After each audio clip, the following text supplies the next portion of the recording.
इस क्वेश्चन में आपको रदरफोर्ड के अल्फा पार्टिकल स्कैटरिंग एक्सपेरिमेंट को एक्सप्लेन करना है और साथ ही एक लेबल्ड डायग्राम भी। फिर जो चीजें एक्चुअली ऑब्जर्व हुई उनसे क्या कंक्लूजन्स निकले और रदरफोर्ड के एटॉमिक मॉडल की लिमिटेशंस क्या थी, सब क्लियरली लिखना है। चलो एक सिंपल डायग्राम यूज करते हैं ताकि सेटअप और स्कैटरिंग का आइडिया एकदम क्लियर हो जाए। सबसे पहले एक्सपेरिमेंट का पर्पस समझते हैं। रदरफोर्ड ये चेक करना चाहते थे कि एटम के अंदर पॉजिटिव चार्ज और मास का डिस्ट्रीब्यूशन कैसा है।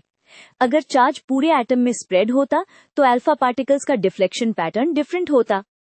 अब सेटअप को टीचर स्टाइल इमेजिन करो। एक रेडियो एक्टिव सोर्स से अल्फा पार्टिकल्स निकलते हैं। उनको एक लेड ब्लॉक के स्मॉल स्लिट से पास करके नैरो बीम बनाई जाती है।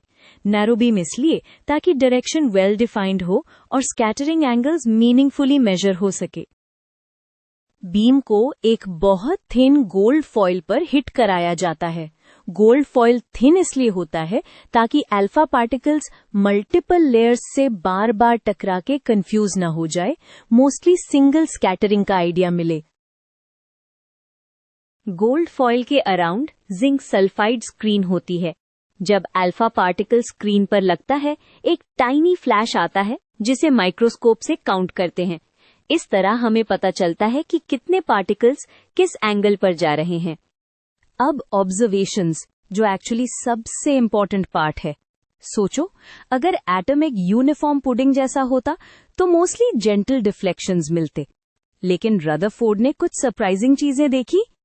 पहली ऑब्जर्वेशन है कि मेजॉरिटी अल्फा पार्टिकल्स सीधे निकल गए, ऑलमोस्ट नो डिफ्लेक्शन। इसका स्ट्रॉन्ग हिंट ये है कि एटम के अंदर ज्यादा स्पेस खाली है, वरना इतने हैवी पार्टिकल्स इतना स्ट्रेट नहीं जाते। दूसरी ऑब्जर्वेशन ये थी कि कुछ पार्टिकल्स थोड़े एंगल से डिफ्लेक्ट हुए। ये बताता है कि बीच बीच में कोई कॉन्सेंट्रेटेड पॉजिटिव रीजन मिल रहा है जो रिपल्शन करके पाथ बेंड कर रहा है। तीसरी और सबसे शॉकिंग ऑब्जर्वेशन ये थी, very few particles large angle से डिफ्लेक्ट हुए, कुछ तो ऑलमोस्ट वापस ही लौट आए। ये तभी पॉसिबल है जब एक बहुत छोटा, बहुत मैसिव और स्ट्रांगली पॉजिटिव सेंटर हो, जिसके क्लोज आने पर अल्फा पार्टिकल को स्ट्रांग रिपल्शन मिले। अब इन ऑब्जर्वेशन से कंक्लूजन्स निकालते हैं। लॉजिक सिंपल है, मोस्टली स्ट्रेट पास होना मीन्स मोस्टली एम्प्टी स्पेस है, और rare but huge deflection means charge and mass एक टाइनी रीजन में कॉन्सेंट्रेटेड है। That tiny region is what we call the nucleus. Conclusion 1, atom का most part empty space होता है। इससे ही एक्सप्लेन होता है कि मोस्ट अल्फा पार्टिकल्स बिना रुके निकल गए। कंक्लूजन 2 है कि पॉजिटिव चार्ज और ऑलमोस्ट पूरा मास एक छोटे से सेंट्रल न्यूक्लियस में होता है। लार्ज एंगल स्कैटरिंग का और कोई रियलिस्टिक रीजन नहीं बनता, क्योंकि अल्फा पार्टिकल हेवी होता है।